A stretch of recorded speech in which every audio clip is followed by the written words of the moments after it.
How do pro pickleball players get so much power on their backhands? I'm going to give you the outline of how to make your two-handed backhand look more like Connor Garnett and Leigh Waters and less like Chris Olsen. Oh, no. Dude, his back. Two-handed backhands are important for strong returns, drives, and counterattacks. While all of these strokes definitely have different nuances to them, they share many of the same principles. So we're going to work on the technique from the baseline in this video. Grip.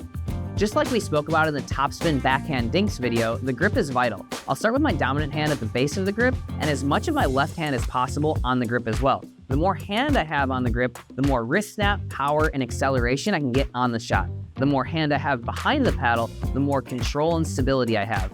Most pros favor putting 1 or 2 fingers behind the paddle face.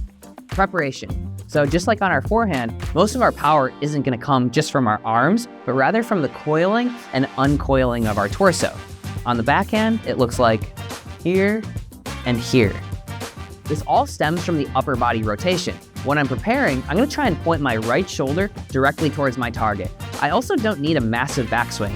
It's important to have your arms in a comfortable position.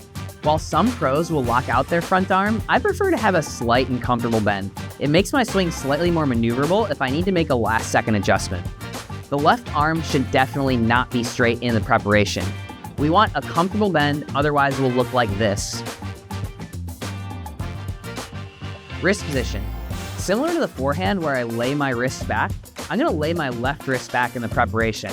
I like to lay the wrist back as a part of my preparation just because it's a good habit to get into. It's one of the more common errors that I see. Take a look at the difference in swings with a laid back wrist position versus a neutral wrist position. With the neutral wrist position, we tend to scoop around the ball rather than hitting through it.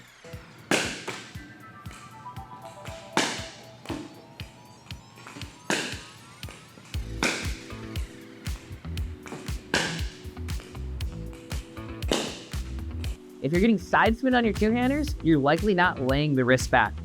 Acceleration. From our preparation, we want to attempt to step into the ball.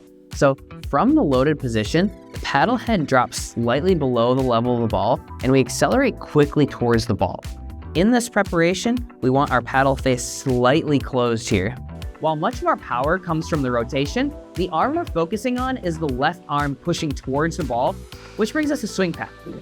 One of the more common errors I see is a circular swing path with the emphasis on the follow-through. That's wrong. It's all fake news. We want to swing in a straight line directly towards our target. Only once we've swung as far forward as we can go do our arms naturally then start to circle around our body. Contact point. I'm sure you've heard this a million times, but make contact out in front. But what does that even mean? So for me, when I'm stepping into the ball, I'm thinking about making contact more or less in line with my front foot here. I don't want it to be centered by my body, but rather out in front by my front leg. Follow through. When we really accelerate on the shot, the swing should go out as far as possible, and only then it should come around and across. Since I'm stepping into the ball, as part of our follow-through, we can actually allow our left leg to come up and around. In fact, if our left leg does come up and around, it's a good indicator that our weight has transferred effectively. Now, there are 2 main drills that I use to work on this. First, I'll work on grooving my technique with my lobster ball machine by hitting the ball directly back at it. Next, I'll have my partner toss 6 balls in rapid succession to work on my acceleration. This is more similar to counterattacks from the kitchen. So I'm gonna set up my lobster ball machine to feed once about every 8 seconds. I have the speed here at about 30 miles per hour, and then I'm gonna give it a little bit of topspin to help it bring it up and down. I'm setting it up to shoot directly down the line here, and I'm gonna hit directly back at the ball machine.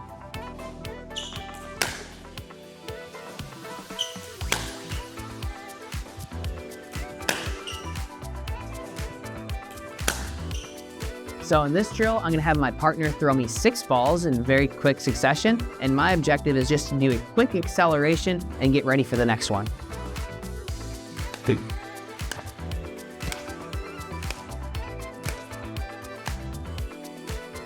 Now, the technique for the two-handed ground strokes is quite different from two-handed dinks. So if you wanna learn that next, check out this video. And if you wanna learn from me in virtual lessons, check out the link in the description. Last but not least, send this video to a friend that has a busted two-hander like Travis Rettenmeyer.